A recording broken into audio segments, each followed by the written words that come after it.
بسا اوقات بہت سی محنتوں کا نتیجہ انسان دیکھتا ہے کہ ضائع چلا گیا. میں نے 10 سال محنت کی، حاصل کوئی نہیں نکلا. یہ ثمرات کیا ہیں؟ محنتیں، محنتوں کے ثمرات کا ضیاع. کوشش آپ نے کی، قسمت کی خوبی دیکھیے، ٹوٹی کہاں کمن، 2-4 ہاتھ جب کے لبے بام رہ گئے.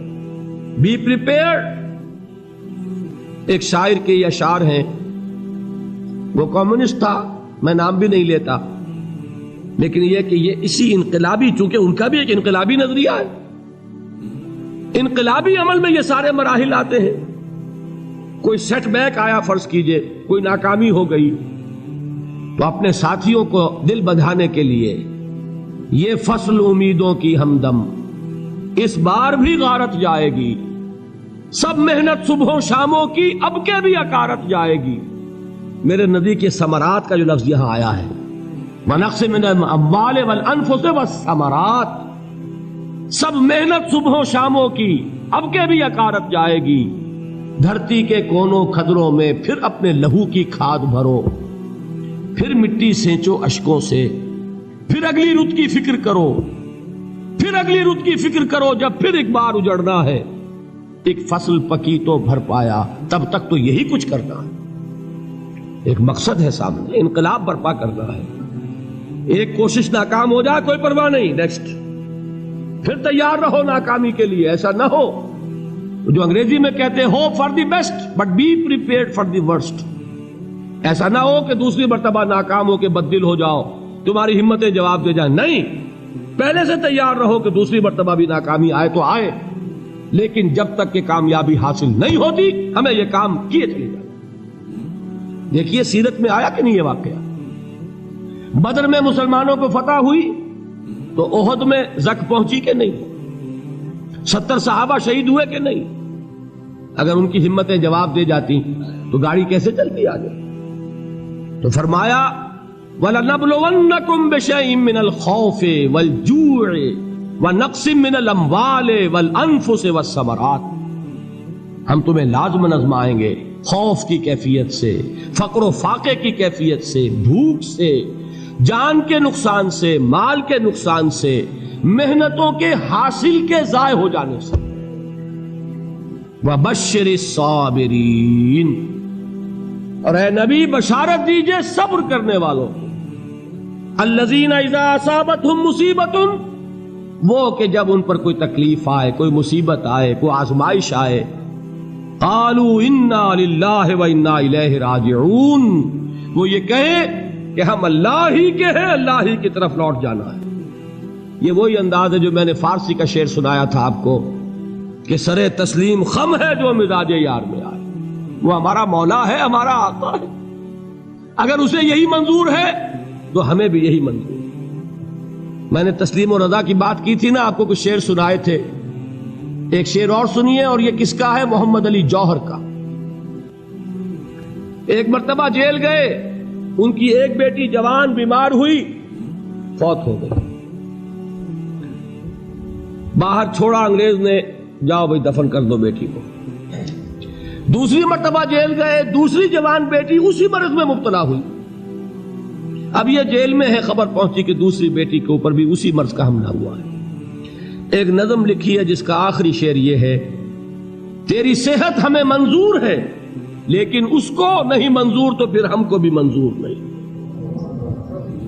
یہ ہے، جب تک یہ کیفیت نہ ہو اس میدان میں آدمی ثابت قدم نہیں رہ سکتا کہ میرے رب کو اگر یہ منظور ہے تو یہی مجھے منظور ہے، اور تیری صحت ہمیں چاہیے تو ضرور، لیکن ہمارے رب کو منظور نہیں تو ہمیں بھی منظور. راضی برضائے رب. وَبَشِّرِ الصَّابِرِينَ الَّذِينَ إِذَا أَصَابَتْهُمْ مُصِيبَةٌ قَالُوا إِنَّا لِلَّهِ وَإِنَّا إِلَيْهِ رَاجِعُونَ. نہ شود نصیب دشمن کے شود ہلاک تیغت، سر دوستہ سلامت کے تو خنجر آزمائی. اولئک علیہم صلوات من ربہم ورحمہ، یہی ہیں وہ لوگ جن پر ان کے رب کی طرف سے عنایتیں ہیں اور رحمتیں ہیں. وَأُولَٰئِكَ هُمُ الْمُهْتَدُونَ، اور یہی ہے وہ لوگ جو کامیاب ہونے والے ہیں، ہدایت پانے والے، ہدایت یافتہ. اسی سورہ بقرہ میں ذرا آگے چل کر، یہ تو ہے 20واں رکوع، 19واں رکوع. 21ویں رکوع کی پہلی آیت ہے لیس البر ان تولوا وجوہکم قبل المشرق والمغرب ولكن البر من آمن بالله واليوم الآخر والملائكة والكتاب والنبيين وآتى المال على حبه ذوي القربى واليتامى والمساكين وابن السبيل والسائلين وفي الرقاب وأقام الصلاة وآتى الزكاة والموفون بعهدهم إذا عاهدوا والصابرين في البأساء والضراء وحين البأس. اب یہ آیت جو ہے سورۃ العصر میں جو مضامین آئے تھے سارے اس میں موجود ہیں.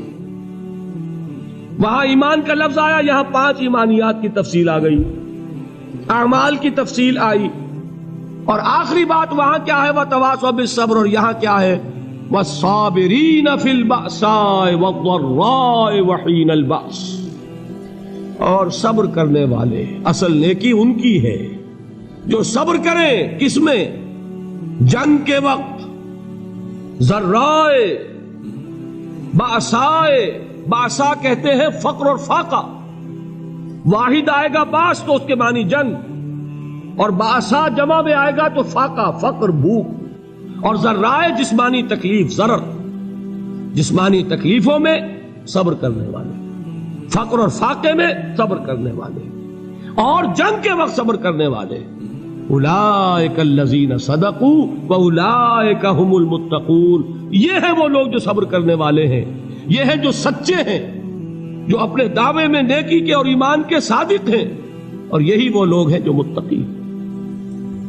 اگلی سورت ہے سورہ آل عمران، اس میں 2 لفظ آئے ہیں آخری آیت، یا ایھا الذین آمنوا اصبروا وصابروا ورابطوا واتقوا اللہ لعلکم تفلحون.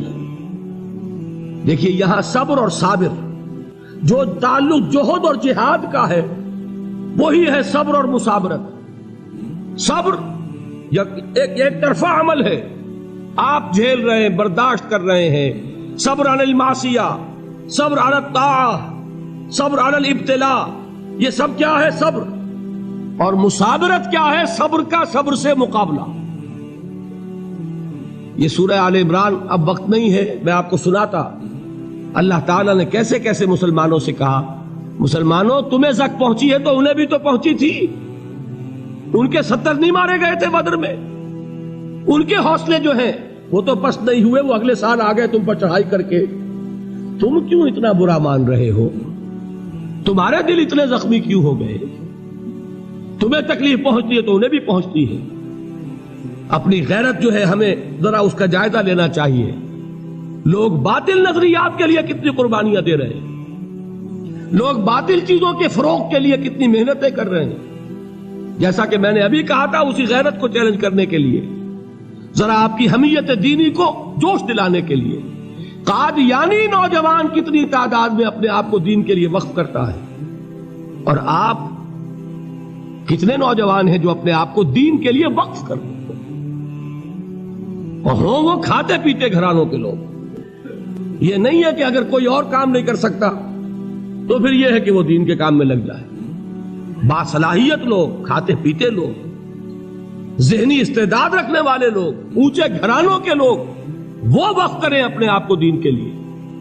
اس کے بغیر کیسے بہار آ جائے گی، کیسے رونق آ جائے گی؟ تو دنیا میں باطل نظریات والے جو ہیں، یہ بات کہی گئی ہے، مسلمانوں تم اگر توحید کے لیے لڑ رہے ہو، دیکھتے نہیں ابو جہل کو، اس نے گردن کٹوائی ہے شرک کے لیے، شرک کے لیے گردن کٹوائے، اور تم توحید کے لیے گردن کٹوانے کو تیار نہ ہو.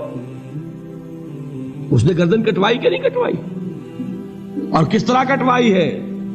کیونکہ بڑا متکبر قسم کا، فرعون قسم کا شخص تھا.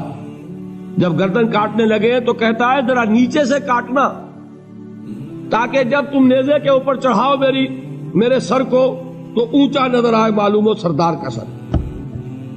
وہ بدبخت مرتے ہوئے بھی جو اس کی کیفیت تھی نا، اس کو ذہن میں رکھیے. تو یہ اس لوگوں نے قربانیاں دی، جانیں دی. تو فرمایا اگر تم ان سے زیادہ قربانی نہیں دو گے، جو نوٹ کر لیجئے اس کو، مجرد اگر حق کو غالب کرنا اللہ کے ذمے ہو تو آنے واحد میں غالب کر دے گا، تمہیں تکلیف ہی دینے کی ضرورت نہیں. سمجھ رہے؟ کیا اللہ کے مقابلے میں کوئی باطل کی طاقت ٹھہر سکتی ہے؟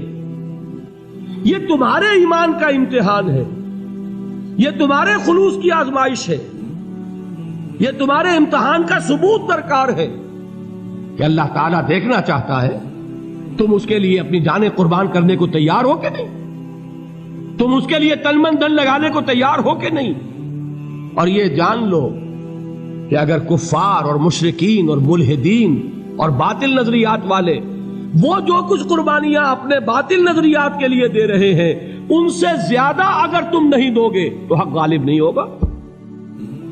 انہوں نے جو صبر کیا ہے اپنے باطل نظریات پر، اگر تم اس سے زیادہ صبر کا ثبوت نہیں دو گے اپنے اس حق پر تو حق غالب نہیں ہوگا۔ اس لیے فرمایا یا ایھا الذین آمنوا اصبروا وصابروا، نہ صرف یہ کہ صبر کرو بلکہ صبر میں اپنے دشمنوں سے آگے نکلو، ان کے صبر سے بڑھ کر صبر کرو۔ وَرَابِطُوا، مرابطہ کہتے ہیں چوکس رہنا، ہوشیار، پہرا دو، ایسا نہ ہو کہ دشمن جو ہے غفلت میں تمہارے اوپر کوئی حملہ جو ہے کر بیٹھے۔ وَاتَّقُوا اللَّهَ، اور اللہ کا تقوی اختیار کرو، لعلکم تفلحون، تاکہ تم فلاح پاؤ۔